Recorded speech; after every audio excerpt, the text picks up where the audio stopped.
नानी त्यो काँचो नटिप त काँचो नटिप यो काँचो नटिप यो गेडी यहाँ रायो साग पनि रहेछ रायो साग टिपेर खाने बेला हुन आँटेको छ है हाम्रो छतमा राखेको छ ल्याएर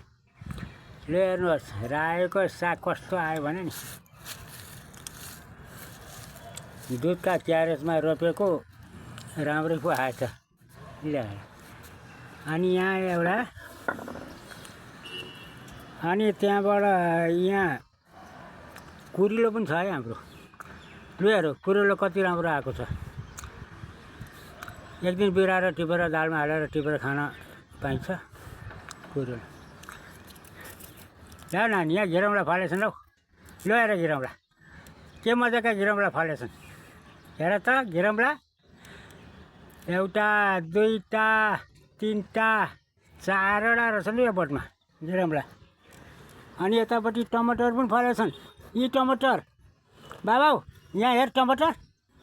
रातो भएर पाकेछन् तर गएर पोलिथिन लिएर टिपेर लैजाउँ ल रातै फलेछन् अनि यतापट्टि यहाँ हेरौँ है यो पूर्वपट्टि ल यो पूर्वका यो क्यारेटमा यहाँ रायो साग यहाँ पनि 2 वर्ष छन् यो पनि राम्रै आउँदैछ यहाँ भिन्डी रोपेका छन् भिन्डी ल हेर भिन्डी तर त्यति राम्रो सपर आएन र पनि आउँछ होला आउला जस्तो छ अनि यतापट्टि यहाँ तिते करेलो ल हेर तिते करेलो